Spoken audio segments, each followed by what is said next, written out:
One.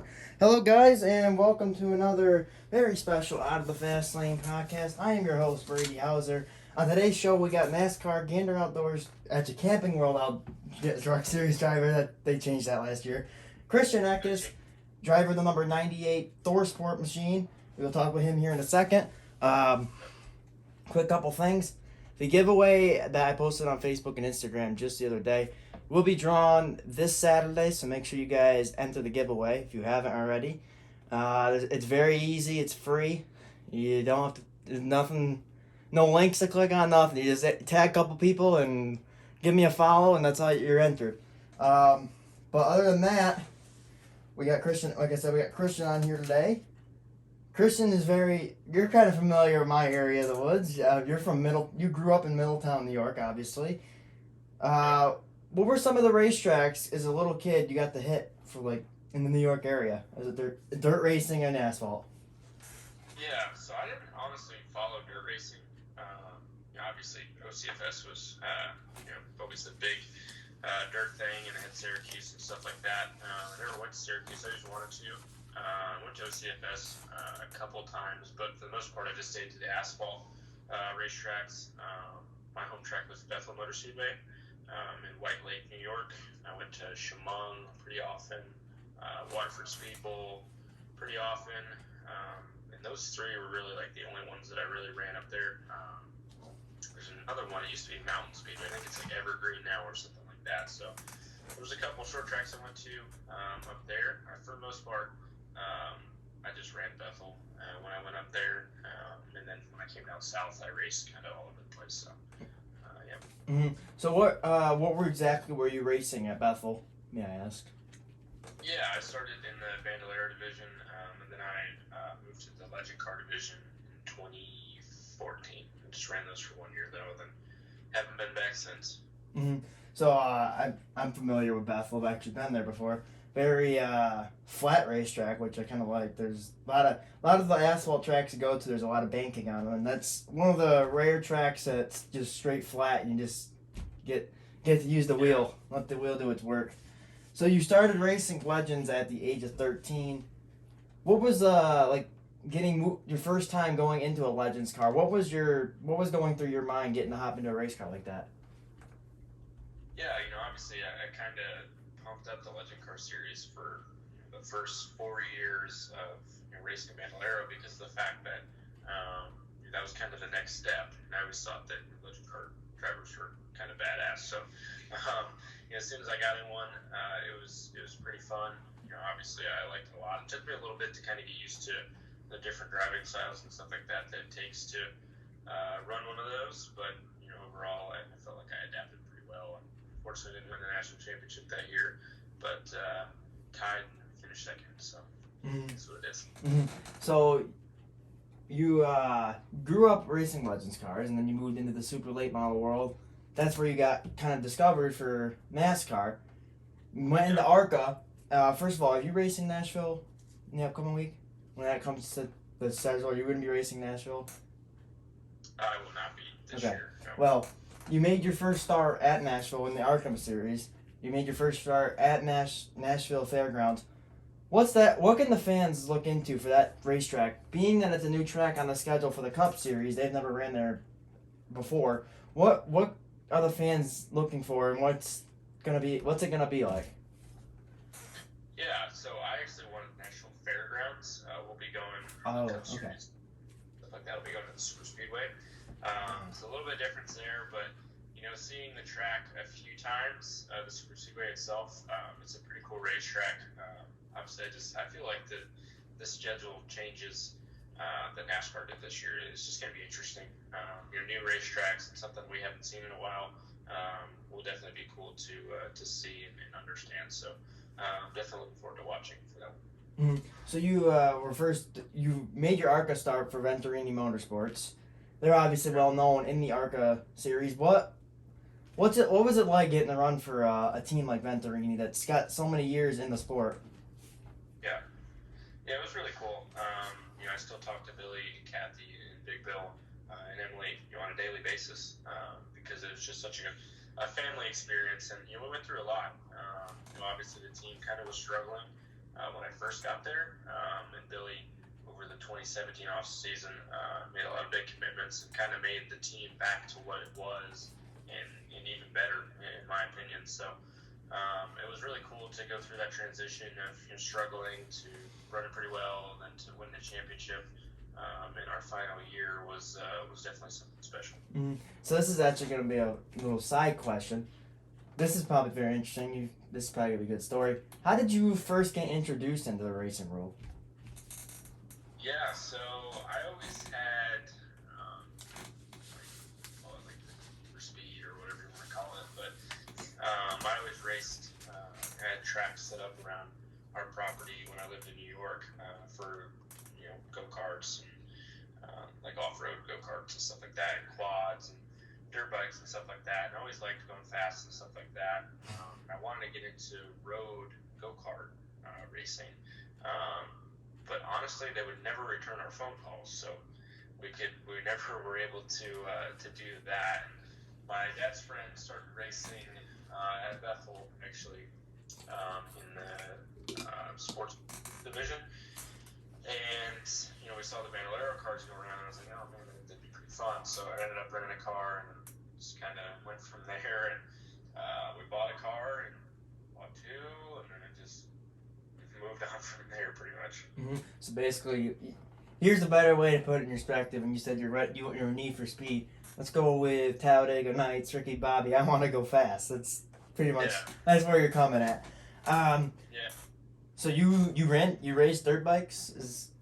You did race dirt bikes? No, dirt bikes. I just kind of raced them around whatever my yard and stuff. I'd have a lap timer in my mind, and it wasn't accurate at all. But 9-year-old me thought it was accurate as hell. So. Hey, it's whatever floats your boat. I mean. Yeah, exactly. It worked for me. Yeah. So obviously you were running for Vanarini Motorsports, and you got to race Daytona for your first time. There's a picture right here in the number 15 car. Just your first time going into Daytona International Speedway, just coming through the tunnel, going up into the infield, and just seeing the facility. What is going through your mind knowing, oh God, I'm going to be racing here as well? Yeah, it's definitely surreal. I've raced there, probably 4 or 5 times now. But it's pretty cool. Obviously, it's probably not one of my favorite racetracks because I don't think I've ever really ran well at a super speedway before. But I've ran well, actually. I can't say that. I've led laps. I've done poles and everything else. It's just I usually get to about the third stage and wreck or do something stupid. So probably wasn't be my favorite racetrack, but it's definitely cool, going down the front stretch and seeing, those bleachers and stuff like that, and how, I've watched that for 20 years now. So, yeah, definitely a surreal experience. So, Daytona, I mean, as you mentioned, you've probably got wrecked a couple times. And it happens for almost every driver that goes into Daytona. It's one of those things that either you're going to go out with a win, or you're going to go out with a destroyed car, or you're going to go out with just a happy personality. Put it into your perspective, because I'm sure you've been in a big one. How do you even process going down a back straightaway or into a turn and everybody's piling up? How do you even process going through that? Yeah, it's really not even up to us drivers. Obviously, we can get out the brakes and everything, but it's all about the spotters trying to guide us through where we're trying to go. And honestly, super shooter racing, it's won by the spotter. It's not really won by the driver at the end of the day because they can see way more than we can. So it's definitely an interesting race, and one that, like I said, I haven't really done well at before, but it's probably because I run up front. Every time you run up front, you usually crash. The people that are running 22nd all day end up finishing 8th. Yeah. Hey. It's fun. Yeah, that's what it's all. So much. That's what it's all about. Folks at home, if you also want to buy merchandise like this mask I have right here from me, all you got to do is contact me. I know like I said, there's the giveaway. You can go enter that. You got 2 days to enter that, and then it's closed. But if you guys want to go buy one of these shirts, hat, or masks that I have, Or there's even windbreakers, quarter zips, and a whole bunch of other stuff in there. If you want to do that or order something, all you got to do is contact me personally or contact my mom personally, and we will arrange some stuff around. We do have PayPal and we do have Venmo, so if you have to send money through that, you can do that. And then another quick shout out to Danny Sanchez for making these awesome cards for me. Been giving them out like crazy, Danny. I know you're watching, so thanks again for making those. And if you need any like graphic designing work done, contact Daniel Sanchez. He is a fellow racer. He runs a UMP modified out in Illinois. So if you guys need any, and he's also a great graphic designer. So if you need any graphic design work done, contact him. But yeah, so back to where we were going. Daytona, obviously, you know, you were saying usually you're running up front. Getting wrecked, I mean, yeah, I'm sure getting wrecked at that track. I'm sure no hit. I mean, maybe even spinning through the grass. I'm sure it's not a comfortable feeling getting sent sideways around the track with that much speed and horsepower. Yeah, I've always thought the mile and a half were way scarier wrecking, because we're wrecking at probably a $190 instead of whatever. I mean, I guess it's pretty much 6 feet, but I just feel like we hit way harder at a mile and a half for whatever reason. I don't know why, but maybe I got more horsepower at the wall, but it's for whatever reason, it always hurts the most when we wreck at a mile and a half, but definitely doesn't feel great when we go and wreck at Daytona either. So, yeah, braking sucks no matter how you cut it. Yeah. If you're going miles an hour or 190, it still sucks. Mm-hmm. So obviously last year, COVID hit, all that. It shut down NASCAR, shut down pretty much every sport for 6 to 8 weeks or whatever it was. It was very crazy. When you guys came back, you all had to adapt to the whole no fans allowed in the stands. For you as a driver, I'm sure it was not very pleasing to see nobody in the stands. What was it like racing on a racetrack and looking at the bleachers, seeing that there was nobody there watching? You're just racing out there having fun. What was going through your mind? Yeah, it's definitely different. You're used to seeing people in the stands and in the infield, campers and everything on a weekly basis, and it's really different to look up the stand and see nobody. Not only that, but I felt like the biggest thing for COVID, especially for rookies and everything, was the lack of practice and qualifying. I hadn't really been to many of those racetracks without practice and qualifying. It kind of made it tougher, to be able to adapt and try to get to know the track and the cars and the trucks and everything that we need to do. So I'd say that was the biggest thing from my aspect, looking at the COVID stuff. But yeah, it was definitely weird seeing nobody in the stands. Mm-hmm. So you also, so during the COVID break, that's a fun story. How I actually got started was through COVID. I'll tell you that afterwards. iRacing really took off during the whole COVID incident and all that. I'm sure you were part of the Saturday Night Thunder League. I'm sure that NASCAR posted. What was your initial thought racing iRacing like that and getting to race competitive, even though it wasn't like being racing a race car in the real world? What was it like for you getting to race in an iRacing car? It's a little bit different, but how was it? Yeah, I've never been the biggest iRacing fan. It's just so much different, and I had trouble taking it very seriously. There's some people that can do it, but I couldn't take that 100% seriously. But it was fun. Me, Harrison, and Todd all got on Discord stuff, and we were in the same race, so we were talking and trying to make it as fun as possible. But yeah, I've had iRacing for probably 15 years, 10 years now, and I've never really done it very seriously. I've mostly just done it for fun, but yeah, the different aspect of having to take it seriously definitely was different. I mean, I'm looking at people like Garrett Smithley and Anthony Alfredo. They're two of the best out there, and they take it so serious. It's like, don't get in his way and don't get anywhere near him, because if you. I'm thinking video game as soon as I get on it, and I'm just trying to have fun. Yeah, obviously, yeah, everybody is. But yeah, I can get where you're coming from. So obviously, Harrison Burton and Todd Gillen were your former teammates when you made the switch from Arca. So you were at Vanarine Motorsports through your Arca days. Then you got the call from Kyle Busch. First of all, how did all that come together to get to move up to the trucks with Kyle Busch Motorsports? Yeah, it's basically just a progression. Being able to be with TRD and Toyota Racing, that kind of is the progression to go from Arca to trucks.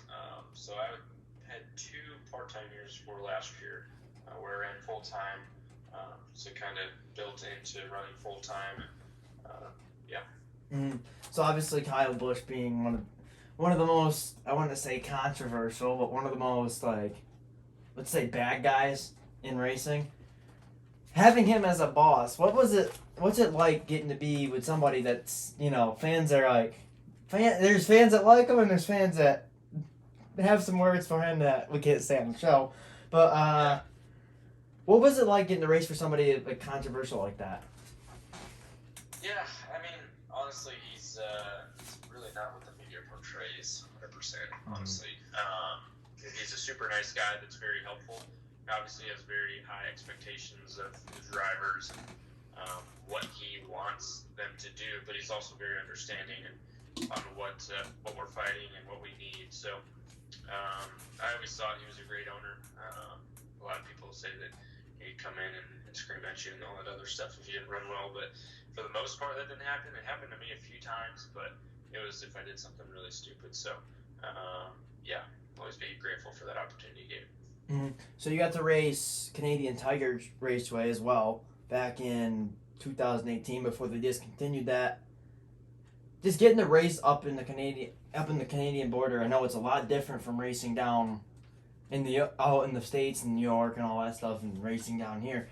What's just the aspect and what's the fans and stuff? How different is it up there up in Canada compared to running down in the United States? Yeah, so I've never been to Canada, but Harrison Todd, everybody else has raced there, and I've heard stories from my team members last year and stuff like that. That it's always a fun time. They compare it a lot to like Watkins Glen, how it's kind of like a big party and it's a lot of fun. They know how to get a good time. So yeah. Mm-hmm. I've Watkins Glen's I'm sure it was the closest track for you as well as it was for me for the NASCAR circuit. Although I know Stafford and a couple other tracks, more down towards Middletown, are NASCAR affiliated. But I think that's the other besides Daytona. That's the only other. I got to get to a couple more NASCAR tracks. We're trying to get a Bristol in there and all that. Because I come from a dirt background. I want to get down there and check out the dirt race and all that stuff. But I think. Yeah. I've been to Watkins Glen once. The only part about Watkins Glen, I mean, it's not their fault. It's just wherever you sit, you only see a little bit of the track. You don't see the entire track. I'm not really the one that. I'm not liking that. I mean, yeah, it's a big facility. That's what's gonna happen. But I like to see the entire race. But I'm definitely hoping to get to check out some new tracks. I know, like I said, Bristol's on my list. I definitely like to hit Talladega if possible. I mean, it's ways away from me, but I know it's one of the best tracks. A fun one for sure to just go watch and get fueled, have a good time. Yeah. So back to the truck days. You started out with Kyle Busch for your first year, and now you're with ThorSport part time. You're running 10 of the 22 races this year, sharing the ride with Grant Enfinger. How does it feel getting to share a ride with somebody like Grant Enfinger, who's had so many years in experience in the sport for so long? How is it for you getting to experience a race, getting to share a race car, I should say, with a guy like Grant Enfinger, who's a veteran of the sport? Yeah, Grant's been pretty helpful throughout the way, just trying to get our trucks better and stuff. Pretty much the same as me. Obviously we both kind of wish that we were in a full-time ride. He's done a pretty good job trying to get other opportunities and stuff throughout it, but I feel like kind of both of our presences, me coming from KBM, him coming from GMS and ThorSport over the years and stuff, has helped the 98 team. There's a lot that we can improve on, obviously, but everybody at ThorSport Racing is doing a great job trying to get our trucks better, and it's an honor so far to be with ThorSport. Here's a fun. I just read something because I have a couple papers I read about you. I have them right here. I did not know that you were the first Arca Menard Series champion to ever not race every single race in a season since Tim Steele in 1997. I'm sure that had to feel good to get, even not racing the entire season, to win a championship in one of NASCAR's lead divisions. I'm sure that had to feel good to win a championship back in 2019, I should say. Yeah, that was an interesting year. We had a really big points lead going into the third race, and I actually raced because I got sick at Salem.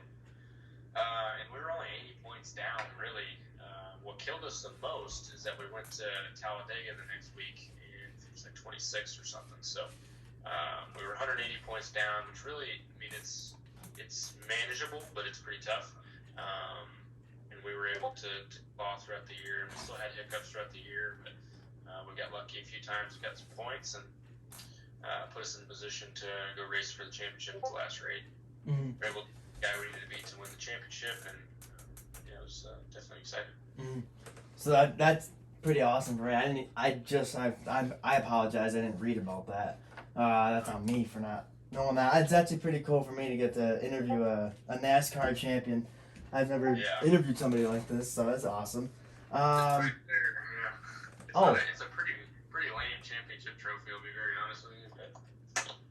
But Better. It's better than having a trophy like my baseball trophy I have here. Can't be that bad. Yeah. So you were close to making the round of 8 this year with the Truck Series last year, actually. And then Texas happened. And, well, your teammate is Ben Rhodes now. Last year he wasn't. And he turned you on the front straightaway. I can't say it was intentional. I don't know if it was. It looked a little deliberate. You had a little... Say nothing because he's my teammate and all, but I mean, like, we watched the video, we know what happened. Yeah. So, but yeah, no, the playoffs really didn't go well for us. I think we were seeded as the 8th going in, and there's a round of 10, round of 8, and then the round of 4. And honestly, we didn't run well in the first round. We ran well in the second round, but we were already out because we were in, and then we crashed in Talladega on the last lap, put us out. And then our round of 8 was pretty well. We finished 6th at Kansas, which we should have finished top 5. We were probably going to run 2nd at Texas before Ben reared me, pretty much. And then we finished 4th at Martinsville. So I feel like if we had a decent day at Texas and we got in the round of 8, we might have had a shot at the round of 4. So, at the end of the day, it sucks that one race kind of takes you, or 2 races kind of takes you out of the championship run, but oh well. Yeah, I didn't want to really. I know he's your teammate now, so I know it's kind of hard to really talk about that situation. But we'll just say, folks, when you got the picture of me flipping him off on like a sticker, and I have to grab one and put it on his rental car one of these weeks just to mess with him. But we're all good now. It is what it is. And here's the picture right here, everybody. If you're wondering what we're talking about, here it is right here. Yeah, that was I don't think that's a real picture. Yeah, it happens. I know. I was actually gonna throw my helmet, but as I was walking, it like slipped out of my hand. So I was like, oh, well, I guess I could go with double bird now. I mean, you could have turned around and picked it up, but by the time you would have thrown it, he might have been already past you. Yeah. It probably wouldn't have had enough time, but still, I think that's quite a people I know. You gained a lot of fans out of that move, I'm sure.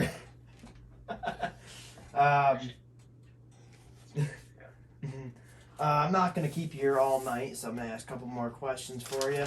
Here's a fun one. If you could race against any driver, past or present, any series, any division, any car, who would it be, what car would it be, and why?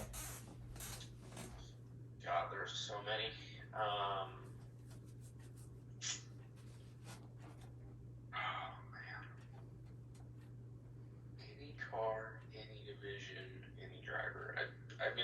just say Jimmy Johnson in like 2005, 2006, somewhere in there. Just whenever they went before to the car tomorrow, I've always wanted to drive those cars, one, and I always wanted to race against Jimmy Johnson. Obviously can't do that now because he's retired from NASCAR at least. So yeah, I'd probably stay around there. Would be really cool to do that. Mm-hmm. What track would it be too? Charlotte. Charlotte. There you go. I mean, everybody's asked in Charlotte every time they win, pretty much. So to sum it up, on all the tracks you have, or all the things you've done, you get to meet with the fans, the meet and greets, the winning the championship, winning races, flipping off bend roads, out of all the stuff you've gotten to do. What has to be your most favorite part about being a race car driver? My favorite part of being a race car driver is honestly just racing the cars, especially lately. You kind of take that for granted for a while, and then when you kind of go part-time, which this isn't the only time that I've kind of limited down my schedule, 20 was probably the other time. Every time you have years like these, you kind of really understand what you love about racing, and that's actually racing the cars. So it's definitely the best job in the world, and hopefully next year I can do it a little bit more often. But definitely my favorite part about being a race car driver is racing. Mm-hmm. So any questions you'd like to ask me? Feel free. Yeah, you're from New York. Let's hear about your background. You've asked all about me. Come on, let's hear a little about it. So. Well, I grew up pretty much, I was born in racing. My mom sold Fonda Speedways right here by me. I'm sure you've heard of Fonda Speedway. My mom sold 50/50 tickets there. My dad helped work on a race car there. I've been in racing pretty much all my life. I was pretty much through high school. I'm still in high school. I'm only a sophomore in high school, but through like the first couple of years of school, I've always been the quiet kid. Had some issues, all that stuff, but once COVID hit, I really got bored. I was, obviously everybody did, just there was nothing to do. People were doing hobbies they've never gotten to do before and started them. For me it was to start this podcast. I started the podcast with Landon Castle was actually my first guest. We right after the Pro Invitational, I interviewed him the night. It was on Instagram. It was last March sometime. And since then, I interviewed all the local race car drivers in my area. Just get my name out there a little bit. Say, hey, let local driver know, hey, I have a show. I'll bring you on the show, yada, yada, yada. I still interview local drivers to this day. Interview a lot of local drivers. Got to do all that. Then I got internship for a big dirt track company up here. And that really took off when I got there. Then I met up with a guy that announced the Fonda. Doesn't announce anymore. But last year announced the Fonda.